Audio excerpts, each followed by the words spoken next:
Magandang araw sa atin lahat, no? Ako po ay si Mayor Benjamin Per ng LGU Hipapad Eastern Samar, no? Ako po ay gusto kong i-update kung ano yung nangyari doon sa Barangay Dorillo, no? Specifically last October 7, no? Almost 1 o'clock in the morning. So itong pangyayaring ito, no, bilang ama ng aking bayan, ito ay masasabi kong karumal-dumal na ginawa ng ating mga kapatid na hindi pa bumababa or nakikipag-isa sa ating gobyerno. Ang ating gobyerno ay nagkaroon ng mga programa, lalo ng sa ILCAC, RSP, no? So yung ang mga kasundaluhan natin, kapulisan na nandoon sa mga barangay, ang hangarin natin na ito ay i-clear, no? Ibig sabihin na itong mga kaibigan natin, mga kapatid na nandoon pa ibang paniniwala sa ating gobyerno na mahikayat na bumaba, makipag-isa sa ating gobyerno para sa kaunlaran, no, ng ating kanayunan, no. Itong pangyayari ito, ano, hindi na sana maulit, no, and will be a wake up call for us lahat, no, na ang ating hangarin naman dito ay maging magkaisa, ano, lalo na sinasabi ko, without true and lasting peace in the area, lalo na sa aming mga kabaranggayan, wala rin mangyayari na development or progress sa ating mga kanayunan. So, ako po ay nananawagan sa ating mga kaibigan, kapatid na nandoon pa, iba pa ang paniniwala na magkaisa na po tayo, ano? Lahat naman po tayo Pilipino, hindi na kailangan magpatayan tayo.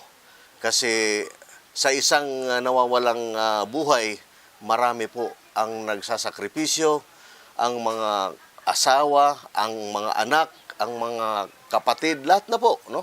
Kung kayo man din na nandoon sa kabila, siguro kung kayo rin ang magkakaroon ng insidenteng ganyan, siguro hindi rin ikatutuwa nyo.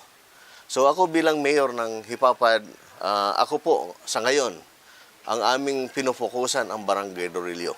Kasi nakikita ko, no, sa epekto na nangyaring ito, no, ang mga residente ng Barangay Dorillo hindi makakapaghanap buhay dahil sa takot.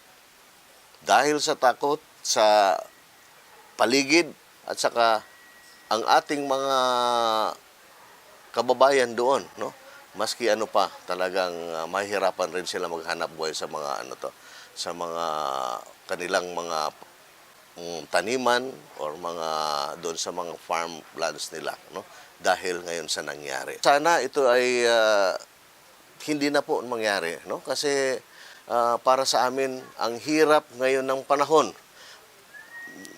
Nandito na yung COVID-19, no, na masyado nagpahirap rin sa atin. At doon sa amin sa Hipapad, tinamaan rin kami ng pinakamalakas at saka pinakamataas na baha, yung Typhoon Ambo, na until now, yung aming primary source ng income ng aming mga tao na ang kopra, siguro 5 to 7 years wala pang production. So ibig sabihin yan, ang kahirapan doon sa aming bayan ay nagpapatuloy po hanggang ngayon. So itong nangyayari ngayon, lalo pang dinadagdagan ng paghihirap, no, at kahirapan doon sa ating mga mamayan. Lalo na ang ating mga mahihirap, no, yung nasa laylayan ng mga ating kababayan. So ito po, ako no, nananawagan sa ating mga kapatid, no, kapwa Pilipino, na tayo po sana makipagtulungan na. Ang atin naman ang hangarin dito ay kapayapaan, katahimikan sa atin mga bawat bayan o barangay dito sa ating sa buong Pilipinas or sa buong mga LGUs.